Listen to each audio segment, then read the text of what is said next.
आगामी लोकसभा सामान्य निर्वाचन 2024 के दृष्टिगत आज 9 अप्रैल को जिलाधिकारी एवं पुलिस अधीक्षक महाराजगंज द्वारा भारत नेपाल अंतर्राष्ट्रीय सीमा क्षेत्र स्थित थाना नौतनवा व सोनौली थाना क्षेत्र अंतर्गत क्रिटिकल व वल्नरेबल मतदान केंद्रों का निरीक्षण किया गया। निरीक्षण के दौरान डीएम और एसपी द्वारा आवागमन के मार्गों के विषय में पूछताछ की गई तथा स्थानीय लोगों से वार्ता कर उनकी समस्याओं की जानकारी प्राप्त की गई।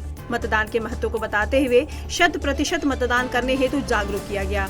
साथ ही संबंधित प्रभारी निरीक्षक को स्थानीय लोगों से सतत संपर्क में रहकर समन्वय बनाए रखने के निर्देश दिए गए।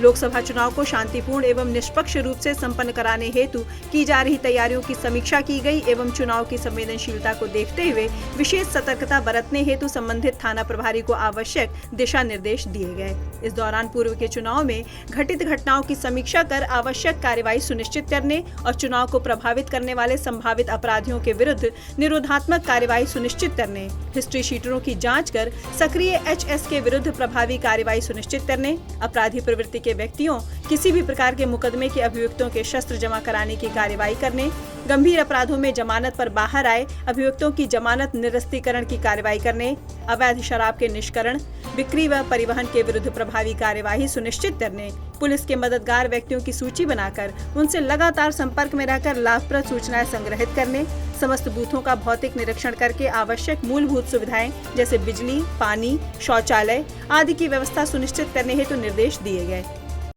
नज़दीक ऐसे में जिले में कुल कितने बूथ बनाए गए, उसको कितनी कैटेगरी में रखा गया? 63 महाराजगंज लोकसभा पार्लियामेंट्री कॉन्स्टिट्यूंसी में 2084 पोलिंग स्टेशन हैं जो कि लगभग 1134 पोलिंग केंद्रों में है। आज कप्तान साहब द्वारा और मेरे द्वारा संयुक्त तौर पे हमारे सीओ साहबान और एसडीएम साहबान के साथ नौतनवा विधानसभा क्षेत्र में सिमरावा ग्राम पंचायत में जो क्रिटिकल बूथ हैं उसका अवलोकन किया गया। इसके पश्चात अड्डा बाज़ार में महात्मा बुद्ध इंटर कॉलेज में जो 3 बूथ बनते हैं ये भी क्रिटिकल है, इसका भी हम लोगों ने अवलोकन किया और देखा यहाँ पे आके। जो समस्या यहाँ पे हमें बताई गई है सिमरावा में वो ये होती है कि बारिश के दिनों में नाव के माध्यम से पोलिंग पार्टी को भेजा जाता है, तो उसकी भी तैयारियों की समीक्षा की। इसके अलावा महात्मा बुद्ध इंटर कॉलेज में यह भी बताया गया कि फोर्स पूर्व चुनाव में रुकती रही है, उसके बारे में भी हम लोग विचार विमर्श कर रहे हैं कि उसको कैसे आगे बढ़ाया जाए, उस वर्क को कैसे आगे बढ़ाया जाए। और जितने भी संवेदनशील बूथ हैं उन सभी पे कप्तान साहब और मेरे द्वारा विज़िट किए जा रहे हैं रेगुलरली, और हमारे एसडीएम साहबान और सीओ साहबान ने भी विज़िट किया है।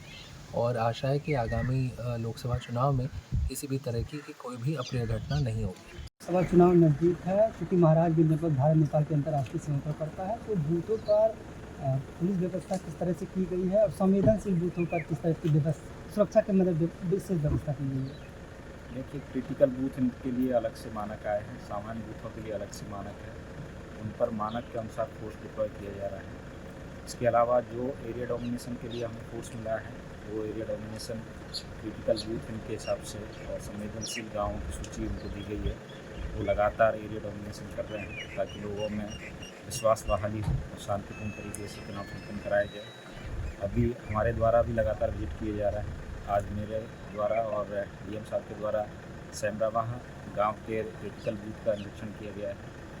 इसके अतिरिक्त सीओ एसडीएम साहब इनके द्वारा भी संयुक्त रूप से विजिट की जा रही है।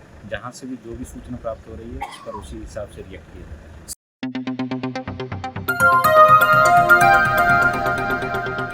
बजाओ जरा झूम के बजाओ, बजाओ बजाओ जरा झूम के बजाओ।